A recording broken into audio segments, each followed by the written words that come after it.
I'm Howie Silberger, your political hitman, right here on Israel News Talk Radio. Thank you so much for joining me, and please join me in the chat room on IsraelNewsTalkRadio.com, where the chat is always fun and exciting. It's always interesting what people are talking about on IsraelNewsTalkRadio.com. This is a live show, which means that you could call in. Numbers to call in North America 301 768 4841. In Israel, the number is 0265 Feel free to call in and join me in conversation during this show. So, a couple of weeks ago, I did a show where I talked about a blood libel, where the government of New York City was accusing the Hasidic community of spreading COVID-19. And they actually showed a picture during a press conference of Hasidic people praying in New York City and blamed them for the massive spread of COVID in New York. And I called it a blood libel, and I stand by that, but I might have overspoken. I want to talk to you about why I think that maybe I might have overspoken, and that perhaps, just sometimes, communities do things that brings the attention to them. So maybe the attention of the American authorities, the New York authorities, was justified. I hate to say it, it almost hurts me to say it, but maybe them pointing a finger at the New York Hasidic community was a justified thing. We'll take a look at that. Jonathan Pollard was released from his probation. He is now a free man after 35 years and incarcerated in the United States. He's a free man to travel, to live wherever he wants.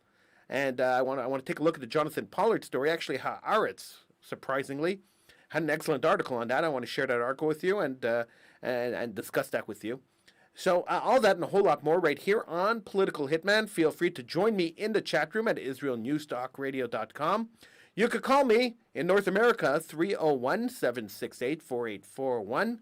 In Israel, the number is 0265 Once again, those numbers are on the top of the page on IsraelNewsTalkRadio.com. I'm Howie Silberger. This is Political Hitman.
I'm Howie Silberger, your political hitman, right here on Israel News Talk Radio. Feel free to join me in the chat room at israelnewstalkradio.com. It is a live show, which means you could call in. Numbers to call in North America are 301-768-4841. In Israel, the number is 0265-00151.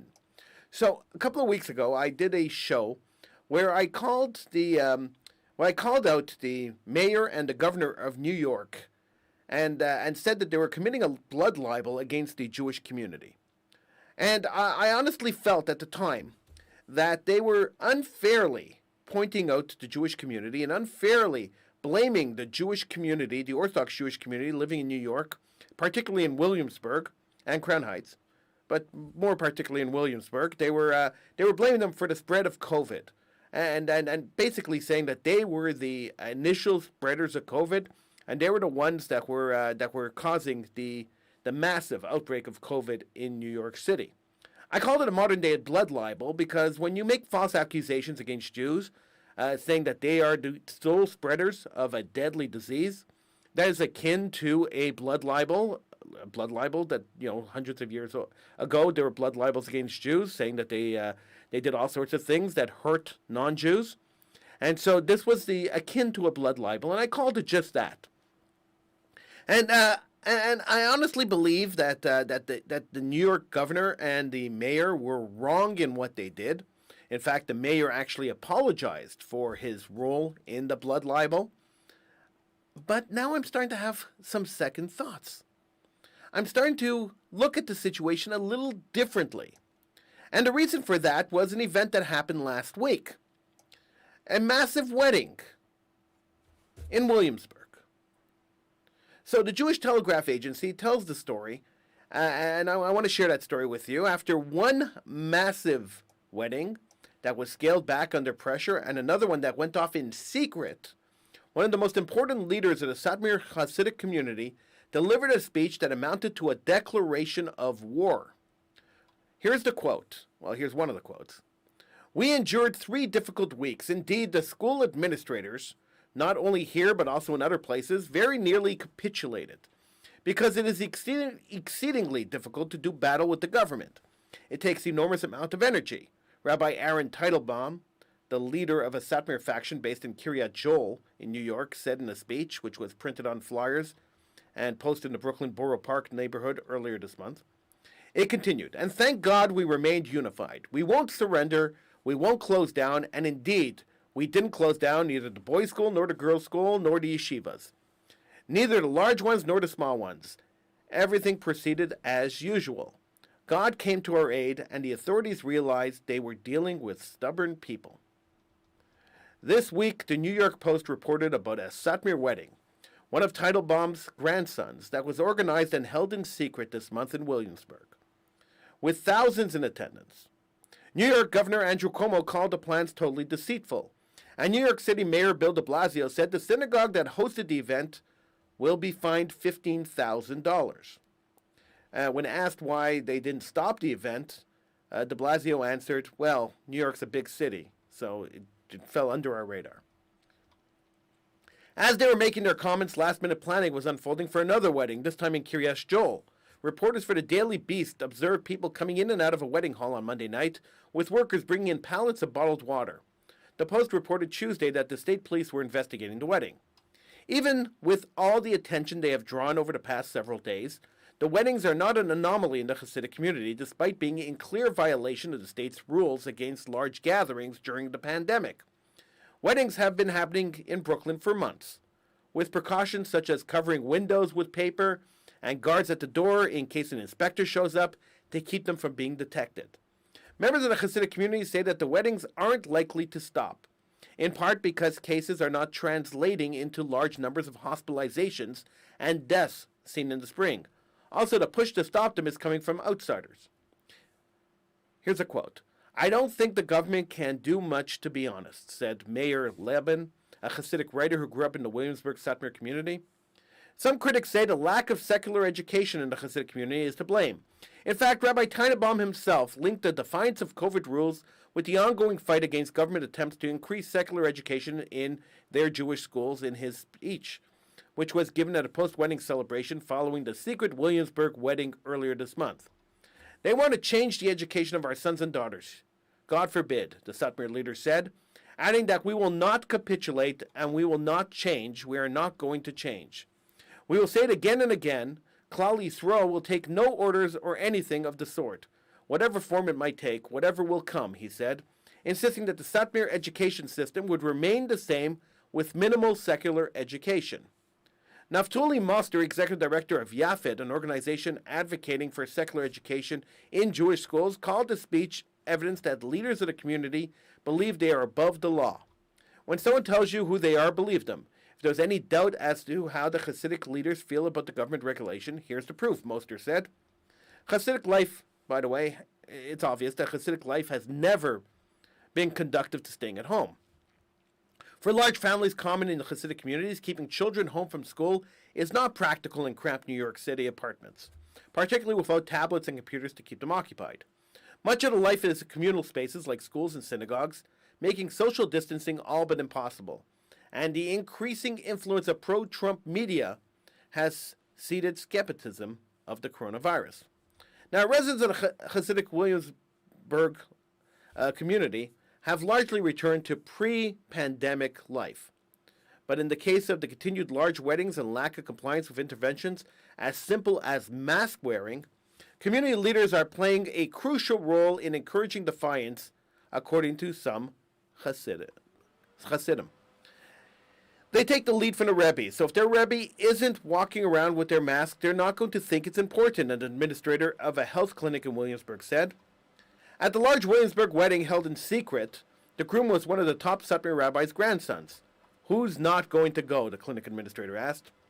Now, New York State has banned large gatherings like weddings throughout the pandemic, but the scrutiny of gatherings increased in Brooklyn in the past several months as COVID cases ticked upwards in the borough, including in heavily Orthodox neighborhoods.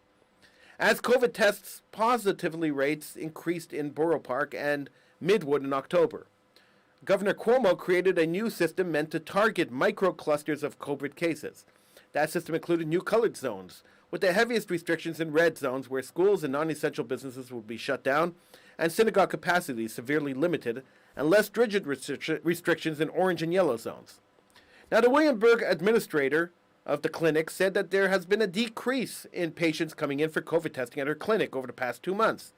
She wasn't certain why, but she said it did seem to coincide when the schools in Borough Park and Midwood were closed and when they threatened to close the schools in Williamsburg. Even though Borough Park and Midwood were kept in the red zones for several weeks, some Jewish schools remained open in a repeat of what happened in the spring when students attended classes in synagogue basements or entered school buildings through side doors to avoid detention. Testing efforts, too, seem to be oriented towards lowering the positivity rate with a singular goal in mind: to keep schools and synagogues open. Flyers circulated in Williamsburg warning that no one should be tested. Others, however, called on healthy people, especially those who had tested positive for coronavirus antibodies, to be tested to drive down the positivity rate. Blimi Marcus, a nurse practitioner who lives in Borough Park, said the testing strategies appeared to be more about averting government restrictions than public health. In October, she said that there were efforts to test community members in large numbers to drive down the positivity rates, as these rates were being used as the metric to determine whether an area would remain a red or an orange zone, keeping schools closed. Marcus believes that those who are sick are still avoiding testing now. She says she often gets texts from community members with low oxygen levels who are trying to avoid being hospitalized. When the effort is to keep down cases in the community, no one wants to be that one that changes the narrative, she said. But Marcus says the community shouldn't continue to hold weddings and expect schools to stay open. If you want to have your cake and eat it too, you need to implement some changes, she said. But those who grew up in the community have little hope for change. Sam Katz, a research fellow at the National Institute of Allergy and Infectious Diseases, who was raised in Borough Park, Satmar community, frequently talks to members of the community about the pandemic. Katz said that the fact that they haven't seen the other shoe drop in the form of another wave of hospitalizations and deaths has made it hard to convince people to take the threat of the virus very seriously. Tell me who's dying. Give me a name, he said. They asked him. For some reason, the impact of April and May didn't translate to a cautiousness and a fear of the virus. It translated to, We've been through it. While it's hard to know how many real cases there are if people won't be tested, the clinic administrator in Williamsburg said she has not seen any noticeable spike in cases in the weeks since the massive wedding there. And there is the possibility that a majority of the guests already had COVID, making it unlikely they would be infected again. A lot of them probably had some type of immunity, the administrator said. The men who likely attended, she said, some 80% of men 18 to 55 who have been tested for antibodies at her clinic tested positive, indicating a previous infection. COVID becomes less scary for you when 80% of the people you know had it, the Hasidic writer Laban said. Everybody you know already had it. They forget about the people who died. He added, people who died don't have a voice anymore. So here we are. The Hasidic community in Williamsburg may have a point in saying that since 80% of their community already had the virus, and 80% of the people who tested for antibodies have the antibodies, so they've been infected before, so the chances of them getting the virus again is extremely low. They may have a point that these kind of restrictions are a little heavy-handed. But at the same time, why tempt fate? If the rules are the rules, we should follow them. We should follow them not because we might spread the disease to other people. We should follow them because it is a huge desecration of God's name not to follow them. When other people, when non-Jews, feel that you are responsible for getting them sick and potentially, God forbid, killing people, then maybe you should pull back a little bit and take a look at the bigger picture. Instead of the micro picture, take a look at the macro picture and understand that we're not the only ones living in society. And sometimes we have to curtail what we do in order to stop the people from hating us. I'm Howie Silverman, this political hitman on Israel News Talk Radio.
I'm Howie Silberger, your political hitman, right here on Israel News Talk Radio. Join me in the chat room at israelnewstalkradio.com. Feel free to call in. I'd love to hear from you. Numbers to call in North America, 301-768-4841. In Israel, the number is 026500-151. Those are the numbers to call to get in on the conversation right here on Political Hitman on Israel News Talk Radio. So, as I was saying just before the break, I believe that maybe, just maybe, the people running the Jewish community in Williamsburg, the Satmar community, maybe, just maybe, they might have a point that if they have the immunity, then maybe not listening to the government or expecting a little bit of leniency from the government is not outrageous. But at the same time, as I said before, I really don't think that we should be promoting, and we should be projecting an image that people might think that the Jewish community is doing some harm to other communities. So by not projecting that image, maybe we should be following the rules. Just to not project that image, maybe we should be thinking about that. Let's go to the phones. Antonio from Washington is on the phone. Hello, Antonio. Welcome to the program. Hello. How are you? I'm good. How are you, Antonio? I'm good. I disagree with you regarding the governor and mayor because they're politicians and they should know better and they incite hatred. And when Black Lives Matter or the riots and protests, they did not do anything but support it. So why can't the Jews have their day and celebrate? I agree with you to a certain extent that they were wrong. I mean, Bill de Blasio apologized for what he said about the Jewish community. Governor Cuomo hasn't really apologized yet. I don't think he ever will. His ego is too large for him to go out publicly to apologize. So I don't think Cuomo's ever going to apologize. Cuomo actually did the faux pas. He actually promoted the blood libel by putting up pictures of Jews praying during his press conference. So I agree with you. The anti-Jewism of the New York governor's office is obvious to me, and I agree with that. But I also see the other side. I also see the community, especially in Williamsburg, the Satmar community in Williamsburg and Kiryas Joel. I actually see them instigating. And so when we go to instigate and then people react to that's one thing. When we are minding our own business and doing our own thing, and we're not instigating, we're not doing it just to to give it to the government, and we're doing our own thing, and then the government comes to pick on us, then that's totally something else. So at this point, I think that the Williamsburg community is actually actively trying to instigate the government. I mean, it's obvious by the Rebbe's speech that's what they're doing. That's their goal. So I don't think it should be a planned thing. Okay. I'm sorry. I beg your pardon? Go ahead. I'm sorry. I can't hear you. Go ahead. I said, go ahead. I'm sorry. I interrupted you. So I don't think let me just finish. Then I don't think that we should be instigating. So like you brought up Black Lives Matters, and I agree with you that not cracking down on those protests and those riots tells me how political these lockdowns and these restrictions are, and they really are political. They have nothing to do with public health. They're all political. So I have no objections to I have no objections to what you said there, but when it comes to the Jewish community, we should not be provoking. So we should be stepping back and saying, okay, we're supposed to be a light upon the nations, and being a light upon the nations means that we sometimes have to curtail what we do in order to project a good image to the rest of the country. That's all. That's the argument I'm making. But also, I feel that this country, United States, is like individuals are trying to make this country into become a communist country with socialism and all that stuff going on. And perhaps the rabbi, I'm just giving him, perhaps he's seen between the lines that direction it's going, but it can be changed. You're right.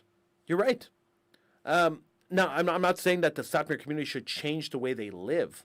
It's not the argument I'm making. You're 100% right. They shouldn't be changing the way they live, but they should be changing their public image on the way they display themselves. Is what I'm saying. I mean, it's all about PR, right?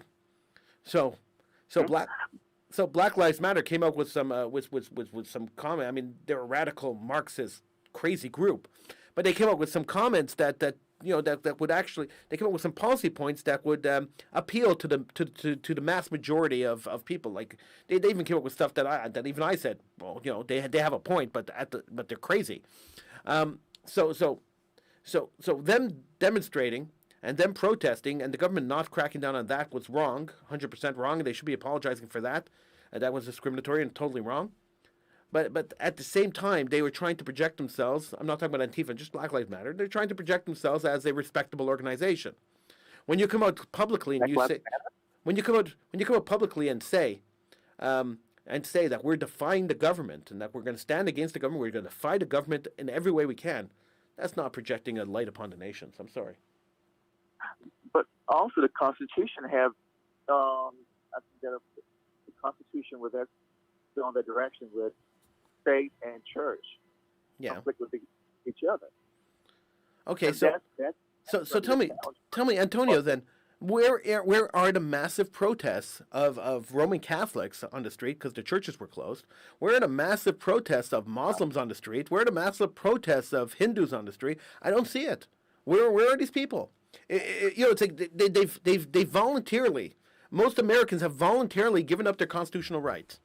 So if you give it away to the government and you allow the government to take your constitutional rights, then you can't really complain that they keep doing it and they keep cracking down more and more. I mean, and that's the direction that it's going, and people are sleeping and not aware of what's going on. It goes too late. I agree with you. Look, they elected Biden, right?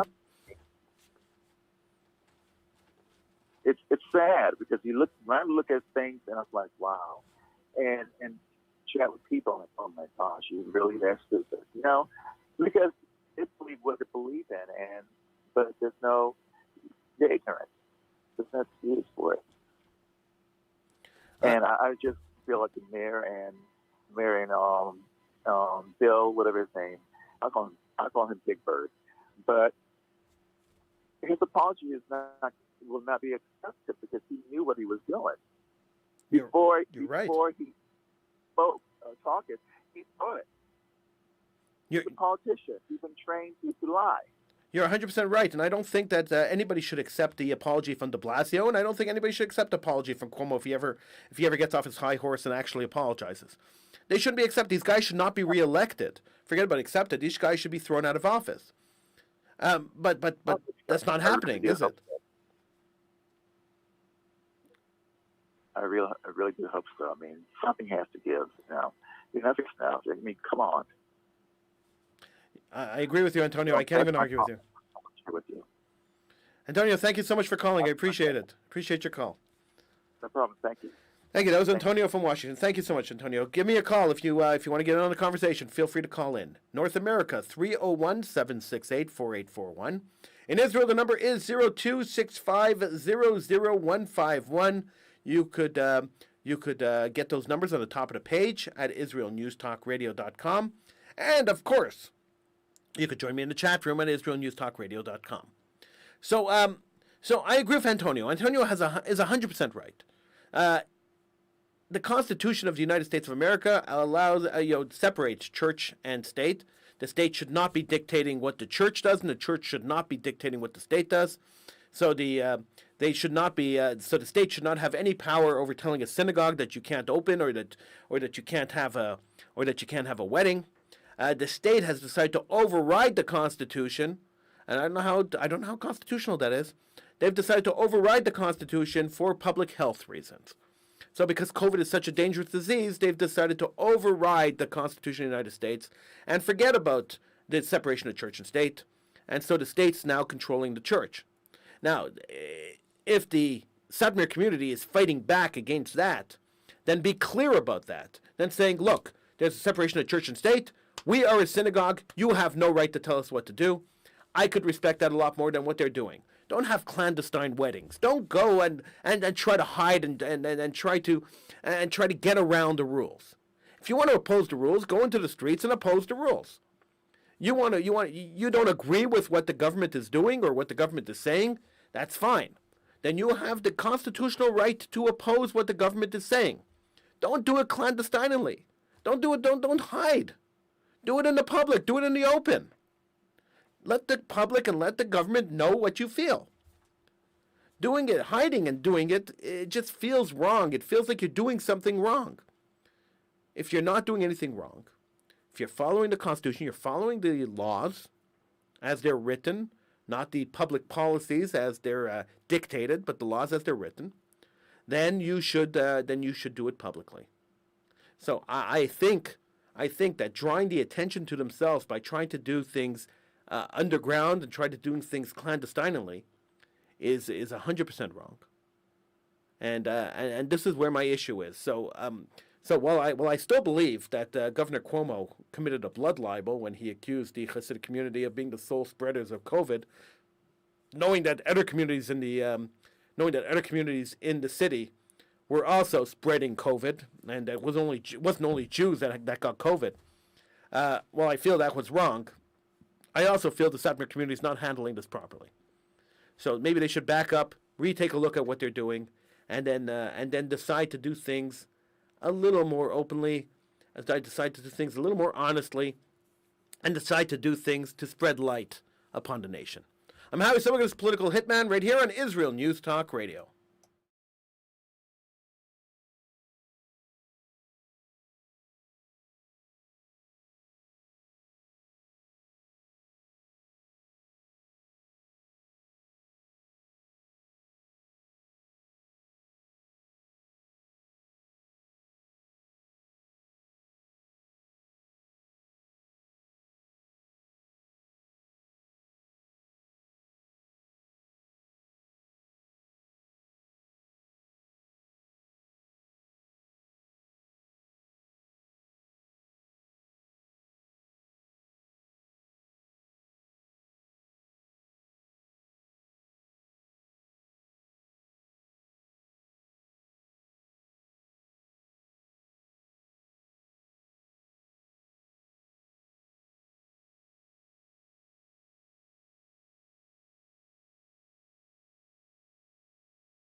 I'm Howie Silberger, your political hitman, right here on Israel News Talk Radio.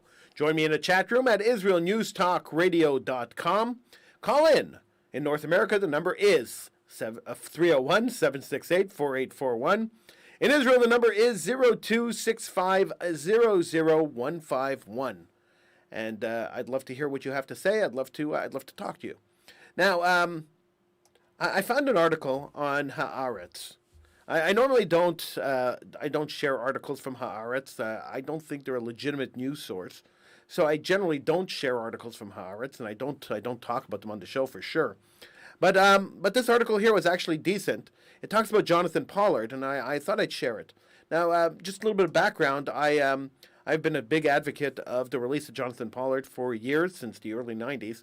I uh, I I led many protests to demand that the American government release a Jewish national hero, Jonathan Pollard. I put together a, um, a I put together many protests in coordination with the Pollard people, and so I have an intimate understanding of the Pollard case. Um, I read this article from Haaretz, and I thought it was interesting, and I wanted to share it with you. 5 times. That's how often the Israeli government and its intelligence community betrayed Jonathan Pollard, the American Jewish spy who over the weekend finally became a completely free man 35 years after his arrest in Washington. Due to these betrayals, Pollard received a life sentence for spying for Israel. He served 30 years in prison and another 5 years under harsh restrictions that confined him to living in a specific part of New York, a nighttime curfew, and regular monitoring. The original sin was when Rafi Eitan, who in the 1980s headed LECAM, Israel's Scientific Liaison Bureau, decided to activate Pollard. The second betrayal took place when Eitan and his assistants handled their assets negligently and didn't prepare an escape plan for him in case the operation went wrong. Then the Israeli governing coalition betrayed him when it lied to the Reagan administration by claiming that activating Pollard was a rogue operation. The fourth time was when Israel agreed to cooperate with the U.S. authorities, but did not condition this on the demand that Pollard not receive a life sentence. And the fifth came after Israel had already agreed to cooperate and returned to the U.S. authorities all the secret documents Pollard had transferred to his handlers. But then the political leadership and defense establishment tried to outsmart and deceive the U.S. legal and intelligence establishment, thereby adding insult to injury. All these activities took place during the period of rotation governments of prime ministers, Shimon Peres and Yitzhak Shamir from 1984 to 1988, and defense ministers Yitzhak Rabin and Moshe Aarons. The other main players, directly or indirectly involved at the time, were Eitan, Yosef Yager, and Ilan Ravid, LACAM agents who operated under the diplomatic cover as scientific attachés in the Israeli consulate in New York and in the Israeli embassy in Washington. Colonel Aviam Sela, the Israeli Air Force pilot who introduced Pollard to Eitan, IAF Commander Major General Amos Lapidot, Israel Defense Force Chief of Staff Moshe Levy, Military Intelligence Head Ehud Barak, and Mossad Chief Nachum Adoni. Jonathan Pollard stole documents. He was a naval intelligence analyst. He stole documents and gave them to Israel. These documents helped thwart many attacks in Israel. In fact, it even helped Israel attack the PLO headquarters in Tunisia and destroy the PLO headquarters in Tunisia, putting the PLO out of commission for years before they were able to regroup and restart again. Pollard applied for a job at the CIA, but was turned down, and he therefore was recruited by Rafi Eitan and company to become a spy for Israel. He was reluctant about it, but he did it. He did it with his wife. They were his first wife. They were both involved in the spying, and Pollard was eventually caught. When he was caught, of course, we know that the American government threw the full book at him. He had no reprieve. He had no release. He had no chance of surviving. Chance of escaping. He went to an Israeli consulate. As he knew the FBI was chasing him, they wanted to arrest him. He ran to an Israeli consulate, and the consulate was ordered to throw him out rather than the Israelis saving him and shipping him off to Israel.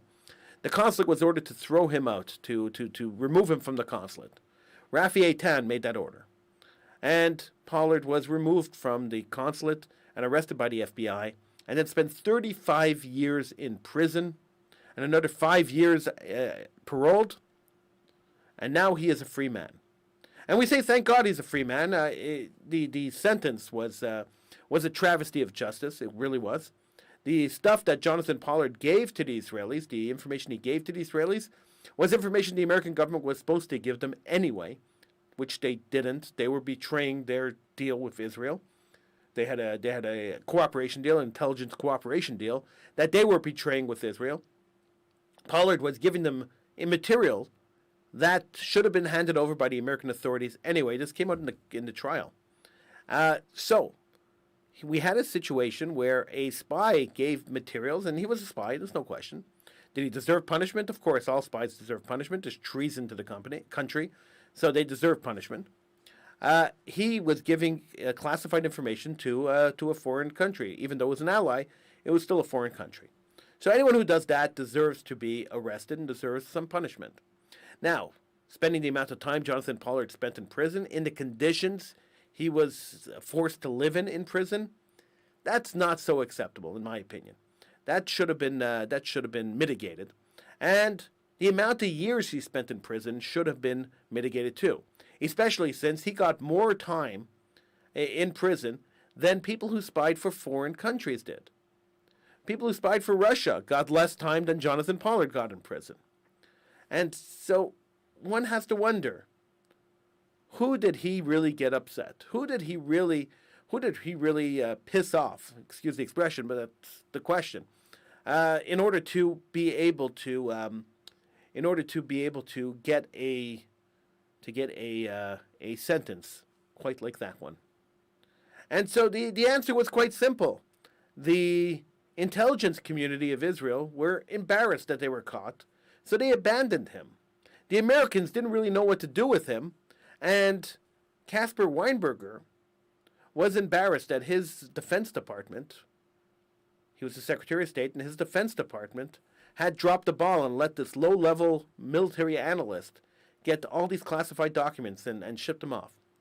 And he wanted to make Pollard into an example for other people. He wanted to use Pollard as a scapegoat example so that other people would think twice before putting their name forward to spy for foreign countries.